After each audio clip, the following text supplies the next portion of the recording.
অনেক তত্ত্ব উপাত্তর সাথে জিনের সম্পর্ক আছে। এটা আবার কেমন কথা?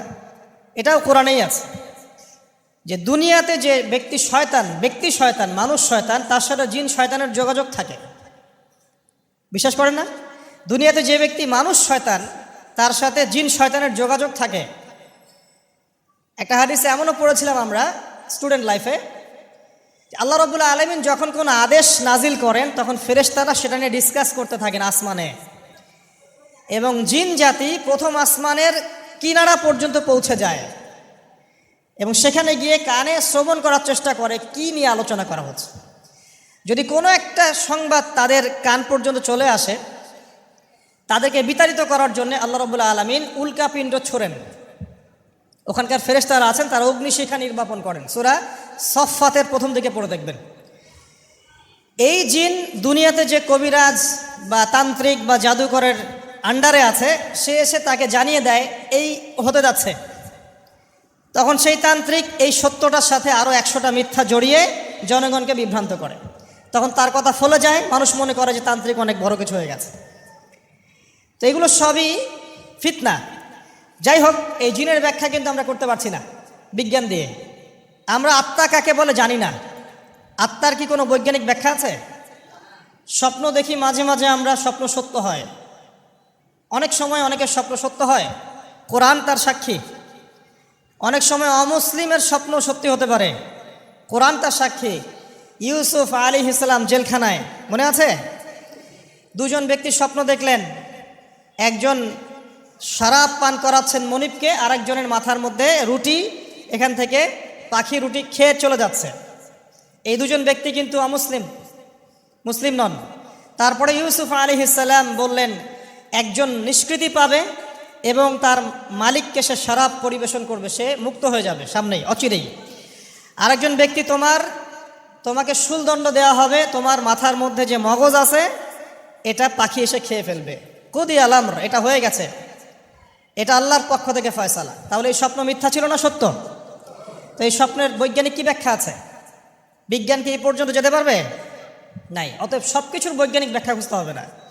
নবী সাল্লাল্লাহু আলাইহি ওয়াসাল্লাম বলেছেন, নবী সাল্লাল্লাহু আলাইহি ওয়াসাল্লামের প্রতি দরুদ পাঠ করা হলে এই দরুদগুলো সংগ্রহ করার জন্যে এক শ্রেণীর ফেরেশতা আছেন, স্পেশাল ফেরেশতা, মালায়েকা। আর আমাদের সায়েন্স অবশ্য মালায়েকায় বিশ্বাস করে না, তারা জিন জাতিতেও বিশ্বাস করে না। যদিও বা নবী করিম সাল্লাল্লাহু আলাইহি ওয়াসাল্লাম বলেছেন এক শ্রেণীর স্পেশাল ফেরেশতা আছেন যারা দরুদগুলোকে সংরক্ষণ করেন। আমরা যে কথাগুলো বলছি রেকর্ড হয়ে যাচ্ছে না? আজকে থেকে 100 বছর 200 বছর আগে মানুষ এটা কল্পনা করতে পারতো?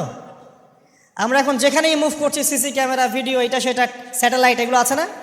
আজকে থেকে 300 বছর আগে মানুষ এগুলো বিশ্বাস করতে পারতো? আজকে থেকে 1000 বছর আগের কোনো মানুষকে বলেন যে স্যাটেলাইট দিয়ে পুরো বিশ্ব নিয়ন্ত্রণ করা যায়, সে বলবে যে পাগল, তার মাথায় ঢুকবেই না স্যাটেলাইট কী জিনিস। ঠিক একইভাবে আল্লাহ পাকের জ্ঞান হচ্ছে লক্ষ কোটি কোটি বছর আগের, চির নতুন, চির প্রাচীন, চির আধুনিক। এই জ্ঞানের ঊর্ধ্বে কারো জ্ঞান নয়।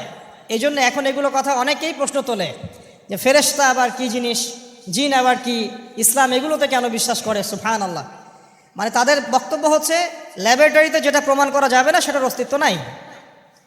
প্রত্যেকটা বস্তুকে হয় কঠিন হতে হবে, না হলে তরল, না হলে বায়বীয়, বাইরে কিচ্ছু নাই। আসলে কি তাই? তো সব কিছুকেই বিজ্ঞান দিয়ে ব্যাখ্যা করতে হবে জরুরি না, এর ঊর্ধ্বে অনেক কিছু আছে। এর জ্ঞান, এর শেষ সীমা থেকে আল্লাহ পাকের জ্ঞান শুরু হয়। অতএব এটাকেই চূড়ান্ত জ্ঞানের মানদণ্ড মনে করার কোনো কারণ নাই। আমাদের মধ্যে একটা শিরকি আকীদা ঢুকে গেছে এখন। এটা একটা শিরকি আকীদা। সেটা হচ্ছে যে কোনো বিষয় যদি বৈজ্ঞানিকভাবে প্রমাণিত না হয়, কোরআন সুন্নাহয় থাকলেও মনে করি এটার অস্তিত্ব নাই। এটা আমাদের সাইকোলজিক্যাল সমস্যা। এখন এই জেনারেশনে বেশি সমস্যা, কারণ তারা পড়াশোনা করতে করতে মনে করছে সব কিছুকেই বিজ্ঞান দিয়ে প্রমাণ করতে হবে। তুমি তো তোমার আত্মাকেই প্রমাণ করতে পারবে না। একটা মানুষ হাঁটছে রাস্তা দিয়ে, পড়ে গেল, ডেড, এরকম হচ্ছে না? তাহলে কি এমন ছিল তার দেহের মধ্যে, বের হয়ে চলে গেল, সে ডেড? বলবে হৃদযন্ত্রের ক্রিয়া বন্ধ হয়ে মারা গেছে। তা ক্রিয়াটা বন্ধ হলো কিভাবে? কে হুকুম করলো? কার আদেশে বন্ধ হলো? কে নিয়ে গেল রুহটা, আত্মাটা? তো এগুলো তো ব্যাখ্যা করতে পারবে না। সো এই এই কনসেপ্ট থেকে বের হয়ে আসতে হবে যে প্রত্যেকটা বিষয় বিজ্ঞান দিয়ে প্রমাণ হলে পরেই বিশ্বাস করব, না হলে করব না, এটা ঠিক নয়। কোরআন এবং সুন্নাহ যা আছে এটা চূড়ান্ত, এর বাইরে যা আছে এটা যদি কোরআন সুন্নাহর সাথে মিলে যায় আমরা গ্রহণ করব, কোনো সমস্যা নাই। কিন্তু না মিললে আমরা কোশ্চিন কালো সেটা মানতে রাজি নই। আসুন, নবী করিম সাল্লাল্লাহু আলাইহি ওয়াসাল্লাম বলেছেন এক শ্রেণীর স্পেশাল ফেরেশতা আছেন, মালায়েকা, নূরের তৈরি, আলোর তৈরি, আলো দিয়ে তৈরি, নূর দিয়ে তৈরি, যারা নিঃসন্দেহে আলোর বেগের চেয়ে বেশি বেগে ভ্রমণ করতে পারেন, নিঃসন্দেহে। আচ্ছা, তো তারা স্পেশালি এই দরুদগুলোকে সংগ্রহ করেন, দরুদ এবং সালাম এটাকে সংগ্রহ করেন, করে নবী সাল্লাল্লাহু আলাইহি ওয়াসাল্লাম পর্যন্ত পৌঁছে দেন।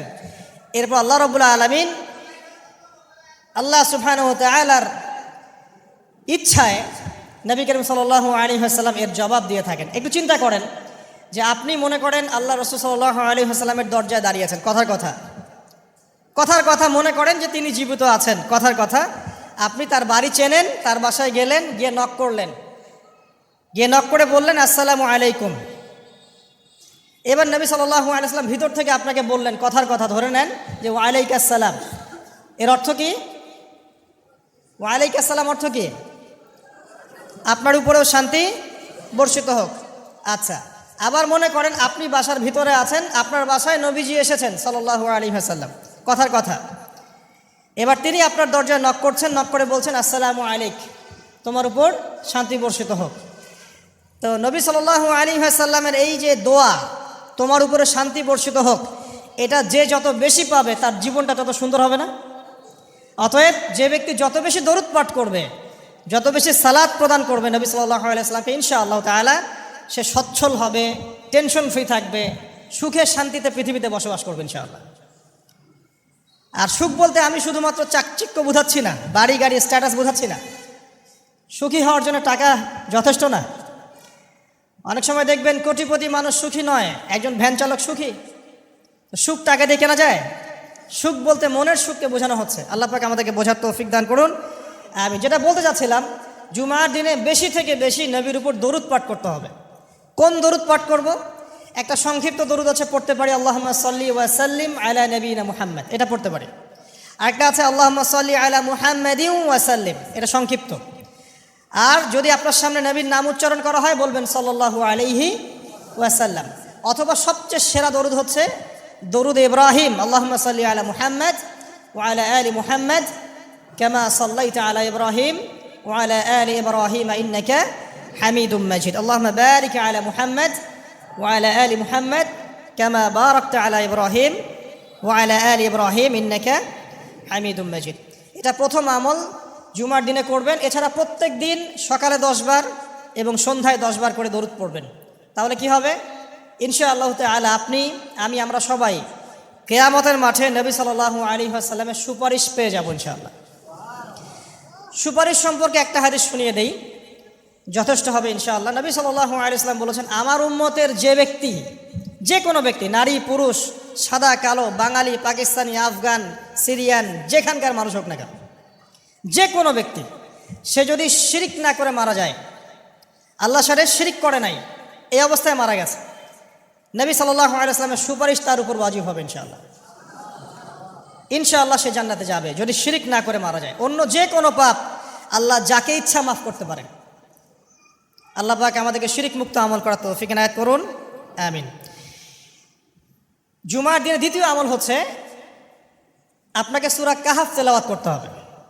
এটা খুবই ইম্পর্টেন্ট একটা আমল। জুমার দিনে সূরা কাহফ অবশ্যই তেলাওয়াত করবেন। যদি পুরোটা তেলাওয়াত করতে নাও পারেন, কমপক্ষে প্রথম 10 আয়াত, শেষের 10 আয়াত তেলাওয়াত করবেন। ফজিলত, আল্লাহ রাব্বুল আলামিন আপনাকে মসিহুদ দাজ্জালের ফিতনা থেকেও বাঁচাবেন ইনশাআল্লাহ। আর এখন আমরা দাজ্জালের ফিতনা যুগেই বাস করছি, কোনো সন্দেহ নাই। প্রতিটা সেক্টরেই ফিতনা আছে, প্রতিটা সেক্টর। এই যুগে বসবাস করে যে ব্যক্তি মনে করে যে আমি ফিতনামুক্ত একটা পরিবেশে বসবাস করছি, এর চেয়ে অন্ধ ব্যক্তি পৃথিবীতে আর কেউ নাই। আপনি আল্লাহর নূর দিয়ে দেখেন, আপনি দেখবেন প্রতিটা সেক্টরেই ফিতনা, প্রতিটা সেক্টরে। হোক সেটা কালচার, হোক সেটা এডুকেশন, হোক সেটা ইকোনমি, পলিটিক্স, ওয়ার্ল্ড অ্যাফেয়ার্স, পরিবার, যে কোনো জায়গায় দেখবেন ফিতনা, প্রত্যেকটা জায়গায় ফিতনা। তো এই ফিতনার যুগে বসবাস করে যদি আমরা নিরাপদ থাকতে চাই, তাহলে সূরা কাহফ তেলাওয়াত করতে হবে। কমপক্ষে প্রথম 10 আয়াত এবং শেষ 10 হাত। আল্লাহ পাক তৌফিক এনায়েত করুন, আমিন। আরেকটা আমল বলবো জুমার দিনে, সেটা হলো যে জুমার দিনে বেশি বেশি দোয়া করবেন আল্লাহর কাছে, কারণ এই দিনে 2টা সময় আছে, এই সময় দোয়া কবুল হয়ে যাবে ইনশাআল্লাহ তাআলা। আরেকটা আমল বলতে চাই, যদিও সেটার সময় আপনাদের আজকে চলে গেছে, সেটা হলো জুমার দিনে যে ব্যক্তি সকাল সকাল গোসল করে, আমি আরেকদিন খুতবায় বলেছিলাম, সকাল সকাল গোসল করে, আর্লি মর্নিং মসজিদে চলে আসে, আতর সুগন্ধি ব্যবহার করে, উত্তম কাপড় পরে, সবচেয়ে সেরা কাপড়টা পরে, মসজিদে আসার সময় আমরা দেখি যে সবচেয়ে নর্মাল কাপড়টা পরে আসে, এটা ঠিক নয়। আমরা এখানে আল্লাহর সাথে সাক্ষাৎ করতে এসেছি। আপনাকে যদি আপনার গার্লফ্রেন্ড এখনই ডাকে কফি হাউসে, আপনি সবচেয়ে সেরা পোশাকটা পরে যাবেন, তাই না ভাই? তার মানে যাওয়ার অভ্যাস আছে। বা কোনো বিশেষ ব্যক্তি যদি আপনাকে ডাকে, এমপি হোক, মন্ত্রী হোক, বা কোনো ব্যারিস্টার, কোনো স্যার, কোনো জজ, আপনাকে একটা কনভারসেশনের জন্য ডাকলো, আপনি সবচেয়ে সেরা পোশাকটা পরে যাবেন, তাই না? আপনার সামর্থ্য অনুযায়ী সবচেয়ে সেরা পোশাক পরতে হয় মসজিদে আসার সময়। খুযু যিনাতাকুম ইনদা কুল্লি মসজিদ, আল্লাহ পাক বলেছেন প্রত্যেকবার যখন মসজিদে আসবে তখন সেরা পোশাকটা পরে আসবে। তো জুমার দিনে সবচেয়ে উত্তম পোশাক পরে আসবেন। আসার পর সকাল সকাল গোসল করে সুগন্ধি ব্যবহার করে পায়ে হেঁটে যে ব্যক্তি আসে এবং ইমামের এই যে কাছাকাছি বসে, ইমামের কাছাকাছি বসার পরে খুতবা মনোযোগের সাথে শ্রবণ করে এবং খুতবার মাঝখানে কোনো কথা বলে না, কাউকে ডিস্টার্ব করে না। এরপর ইমামের সাথে নামাজ আদায় করে। এই ব্যক্তির আমল নামায় যে নেকি লেখা হবে, নবীজি বলছেন সে যে প্রত্যেক পদক্ষেপ ফেলে এখানে এসেছে, তার বিনিময়ে, একটা পদক্ষেপের বিনিময়ে 1 বছরের নফল রোজা আর 1 বছরের নফল তাহাজ্জুদের নেকি তার আমল নামায় লিখে দেওয়া হবে ইনশাআল্লাহ। এই কাজগুলো আমরা জুমার দিন খুব সহজেই করতে পারি। আল্লাহ পাক আমাদের জুমাকে মূল্যায়ন করার তৌফিক দান করুন। আর দেখবেন আমরা জুমাটাকে উপলব্ধি করি কিভাবে, এনজয় করি কিভাবে। এই দিনে বিয়ের অনুষ্ঠান, এই দিনে পার্টি, এই দিনে ডিজে, এই দিনে অমুক, এই দিনে সাউন্ড বক্স বাজতেছে, এই দিনে পিকনিক, এই দিনে বনভোজন। জুমার দিনের ফজিলতটা যে অনেক বেশি, এটা শয়তান আপনাকে দুনিয়ার চাকচিক্য দিয়ে ভুলিয়ে দিয়েছে। দুনিয়ার চাকচিক্য দিয়ে শয়তান আপনাকে জুমার ফজিলতটা ভুলিয়ে দিয়েছে। মনে রাখবেন, যত কাজ জুমার দিনের বাইরে। জুমার দিনটা হচ্ছে আমাদের সংস্কৃতি, ইবাদত করার সংস্কৃতি। একটা কথা মনে পড়লো, বলে ফেলি, যে একটা বিষয় মাথায় ঘুরপাক খেত সবসময় ছোটবেলা থেকে, যে আল্লাহ পাক ইসলাম কেন নাজিল করলেন, মানে ইসলাম আমাদেরকে দিয়েছেন কেন আল্লাহ রাব্বুল আলামিন। আমরা জানি এটা কমপ্লিট কোড অফ লাইফ, সব বিষয়ের সমাধান আছে, এভরিথিং ইজ অল রাইট, কিন্তু একটা মনের শান্তি পাওয়ার মতো উত্তর পাচ্ছিলাম না। উত্তরটা আমরা এই বয়সে এসে বুঝতে পারছি, সেটা হচ্ছে আল্লাহ পাক আমাদেরকে দ্বীন ইসলাম দিয়েছেন কি জন্য জানেন? যাতে আমরা জীবনটাকে উপভোগ করতে পারি। জানেন, যাতে করে আমরা জীবনটাকে উপভোগ করতে পারি এবং জীবনটা উপভোগ করে পরকালেও জান্নাত পেতে পারি। এখানকার প্রত্যেকটা হেদায়েত যেটা আল্লাহ দিয়েছেন ইসলামে, প্রত্যেকটা উপভোগ্য। দেখবেন আপনি ইসলামী পরিবার গড়েন, পরিবারটা আপনার সুকুন শান্তির জায়গা হবে। ইসলামী সমাজ গড়েন, সমাজটা শান্তির হবে। ইসলামী অর্থনীতি মেনে চলেন, দেখবেন আপনি ইকোনমিক লাইফে ভালো আছেন। ইসলামিক পোশাক পরেন, আপনি হ্যান্ডসাম থাকবেন। নবীর মতো ঘুমান, আপনার শরীর ভালো থাকবে। তার মতো খান, শরীর ভালো থাকবে। প্রতিটা বিষয় দেখবেন লাইফকে এনজয় করার জন্য দেওয়া হয়েছে। আর ইসলামের বাইরে গেলেই এমন কিছু আমাদের মধ্যে ঢুকে যাবে যেটা আমাদের দুনিয়াও ক্ষতি করবে, পরকালকেও নষ্ট করবে। আল্লাহ পাক আমাদের হেফাজত করুন, আমিন।